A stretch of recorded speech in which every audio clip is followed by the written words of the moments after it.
और शास्त्रों के प्रकांड पंडित श्री काशीनाथ मिश्र जी। इंसानी रूप में महाप्रभु के इकलौते ऐसे परम भक्त हैं जिनका संपूर्ण जीवन भारतीय संस्कृति और आध्यात्मिकता को एक नई दिशा देने के लिए समर्पित रहा। आज भी इस जगत को इस सत्य से अवगत करा रहे हैं कि ईश्वर सत्य है, आत्मा सत्य है, मोक्ष सत्य है और इसी सत्य के मार्ग को दिखाने वाला धर्म सनातन अनादिकाल से चली आ रही एक ऐसी अविरल परंपरा है जिसका अनुसरण करके ही आने वाले संकट से स्वयं को बचाया जा सकता है। वेदों का सार श्रीमद् भागवत गीता हो या फिर सतयुग से कलयुग तक की भविष्यवाणियों का अमूल्य संग्रह भविष्य मालिका पुराण। वर्षों का अध्ययन और महाप्रभु की दैवी कृपा से मिली दैवीय शक्ति से परिपूर्ण पंडित श्री काशीनाथ महाराज आम जनमानस के अंधकारमय जीवन को सत्यता का प्रकाश दिखाने पहली दफा आ रहे हैं अपने सुविचारों के साथ आपके संस्कार चैनल पर। जय जगन्नाथ।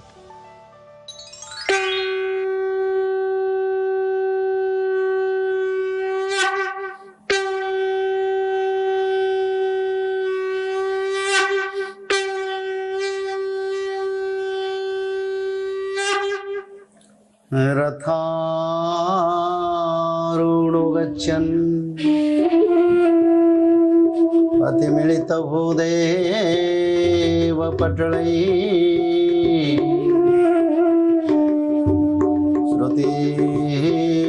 श्रुतिर्प्रादुर्भावन् प्रतिपदम् उपाकर्ण्य सदया दया सिंधु बंधु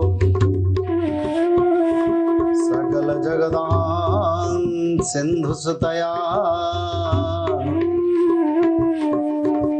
जगन्नाथ स्वामी नयन पथगामी भवतु मे श्री जगन्नाथ स्वामी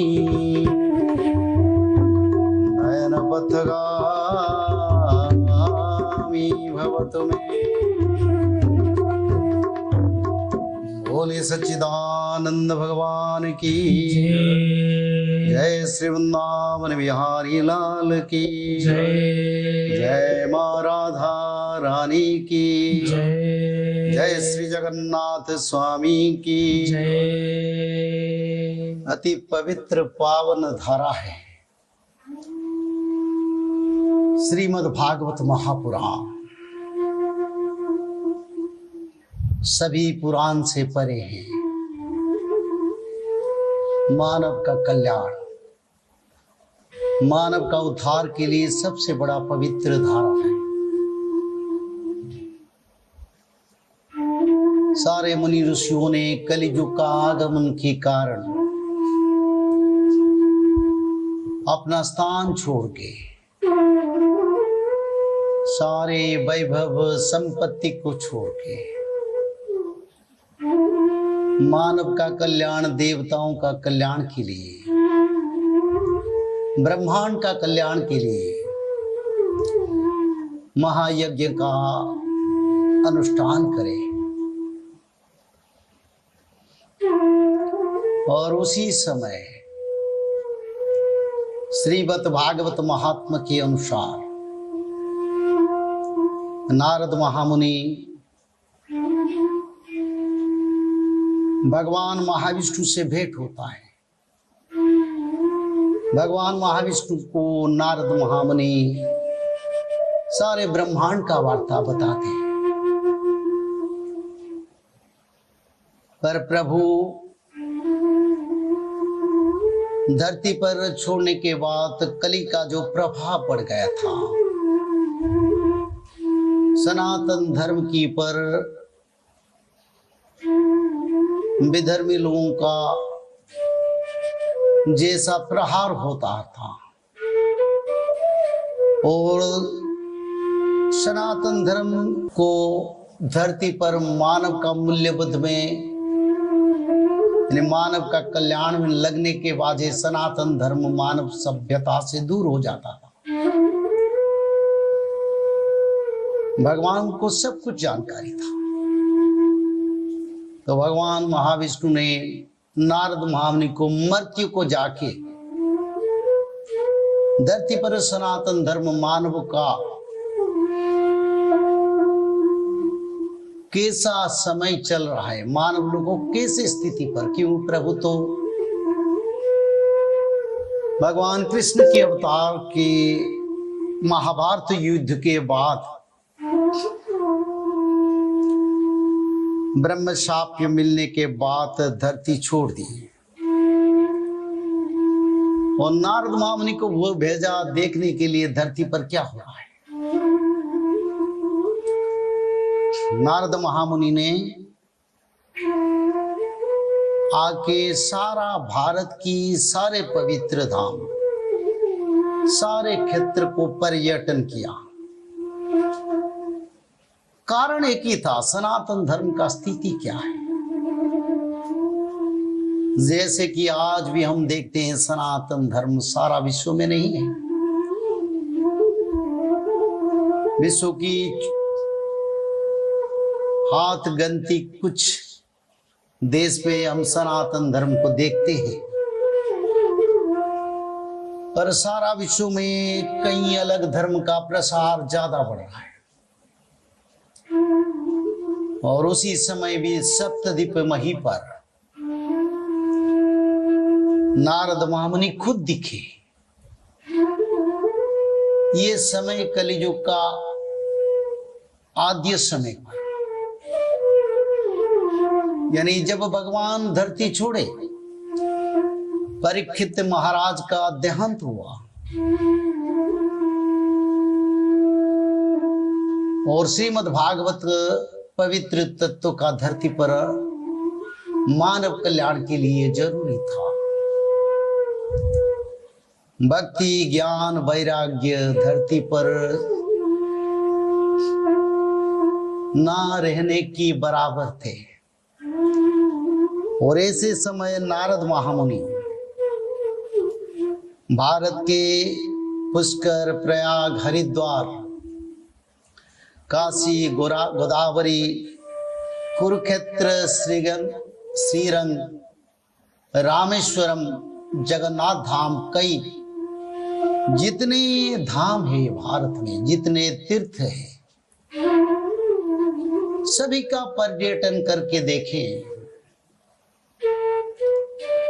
नारद महामुनि खुद बता रहे हैं, क्या कलियुग का यौवन अवस्था आ गया, क्या दारुण कलियुग आ गया।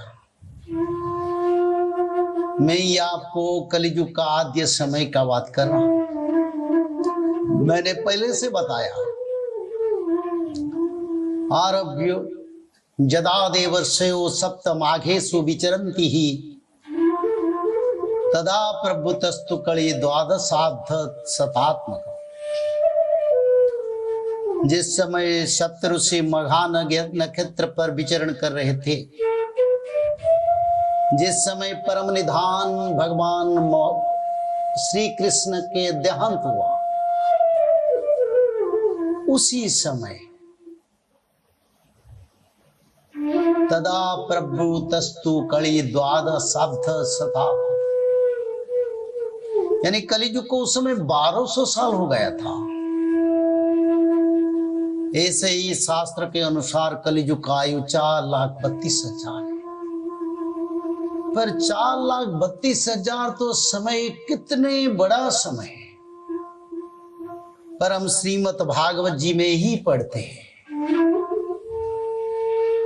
श्रीमद् भागवत महात्मा में नारद महामुनि बता रहे हैं,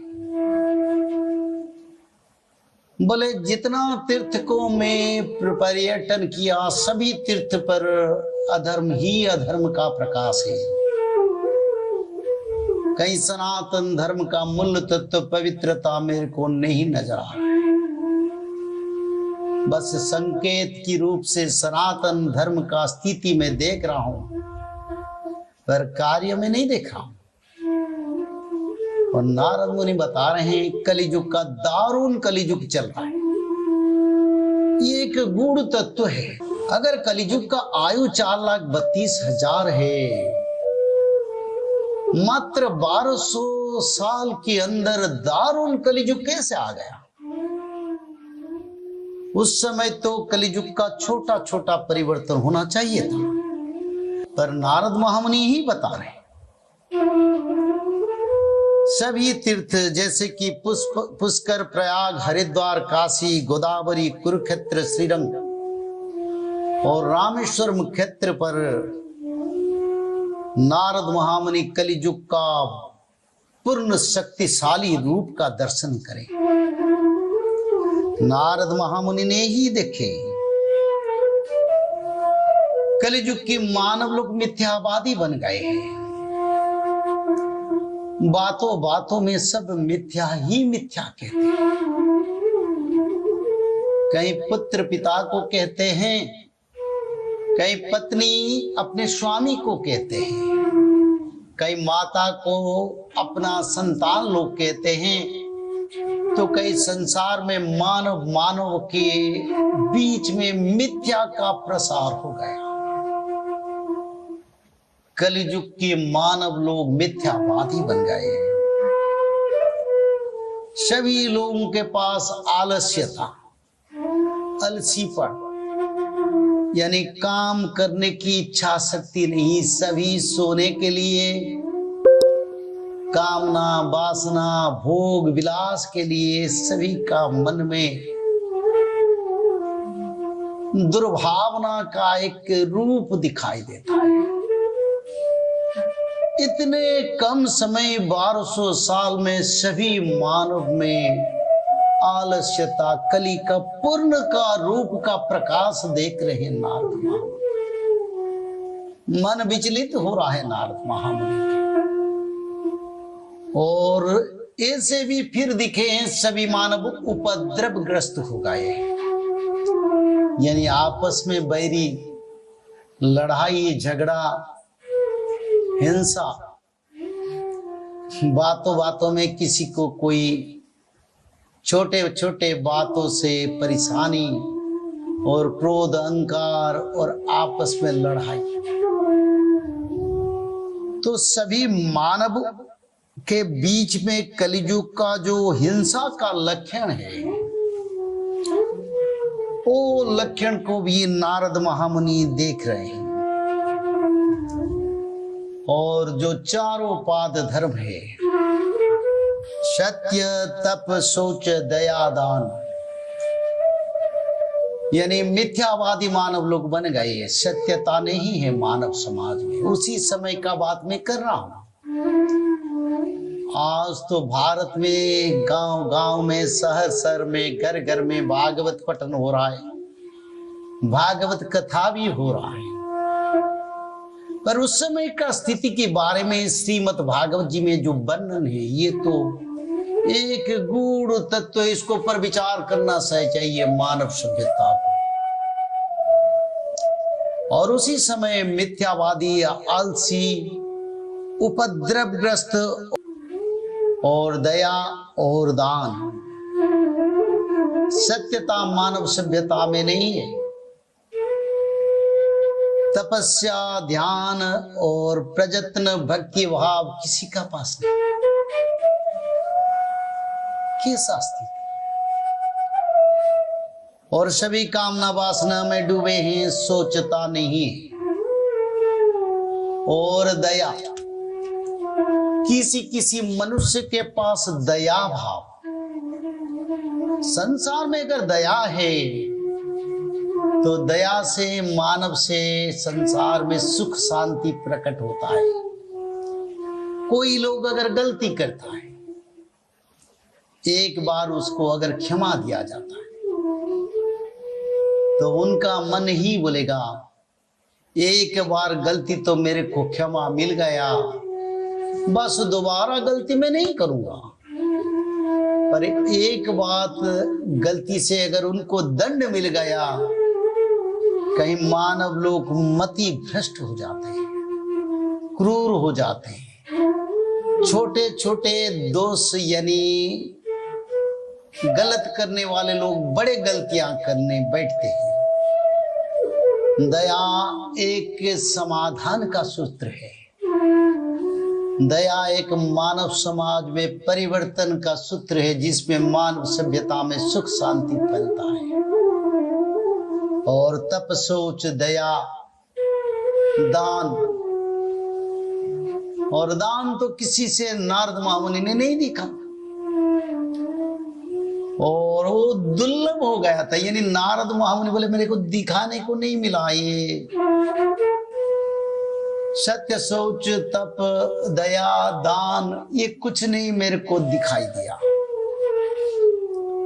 और सभी मानव केवल भोजन करने के लिए, कामना के लिए अपना कर्म करते हैं। यानी रोजगार करो, कामना वासना को साधन करो और मृत्यु हो जाए। ये कलियुग का आद्य अवस्था, 1200 साल का बाद जो समय, उसी समय ये भागवत तत्व में प्रकाश है। और सभी लोग पवित्र मानव संसार में, जिस उस समय जो साधु संत पवित्र मानव थे, वो सब लुटेरा बन गए थे। आप तो साधु संत धर्म प्रचार करते हैं, चारों पीठों की बड़े जो हमारा पूज्य है वो धर्म प्रचार कार्य करते हैं। सारा विश्व में भागवत कथा भी होता है, पर उस समय कुछ नहीं था। पर कलियुग का बाल्य अवस्था था। पर नारद मुनि बता रहे हैं कलियुग का दारुण कलियुग चल रहा है, यानी कलियुग का यौवन अवस्था चल रहा है। और उसी समय संत साधु होने भंड पाखंड बन गए थे। आप तो संसार में साधु संत लोग धर्म प्रचार करते हैं, नाम प्रचार करते हैं, भूषण से तो साधु थे, पर धन संपत्ति पत्नी कामना से सभी लिप्त थे। और ऐसे समय पर नारद महामुनि भगवान कृष्ण को बोले प्रभु क्या हो रहा है संसार में आज, और आपकी नाम भजन कीर्तन और भागवत जी और जो पवित्र तत्व मानव कल्याण के लिए अभी तक भी धरती पर नहीं आया है। तो नारद महामुनि भगवान कृष्ण नाम भजन करते करते फिर दिखे सारा परिवार में नारियों का आधिपत्य जाहिर है। अरे नारी तो माता है। तो ऐसे उसी समय चल रहा था। आज तो समय हो गया, फिर अगले विचारधारा से उसको विचार रखेंगे। थोड़ा भगवान कृष्ण के नाम कर लें। भजो कृष्णम नित्यम, भजो कृष्णम नित्यम, भजो कृष्ण नित्यम, भजो कृष्ण नित्यम, भजो कृष्णम नित्यम, भजो कृष्णम नित्यम, भजो कृष्ण नित्यम, भजो कृष्ण नित्यम, भजो कृष्णम नित्यम, भजो कृष्णम नित्यम, भजो कृष्ण नित्यम, भजो कृष्ण नित्यम। कृष्ण कृष्ण कृष्ण कृष्ण कृष्ण कृष्ण कृष्ण कृष्ण कृष्ण कृष्ण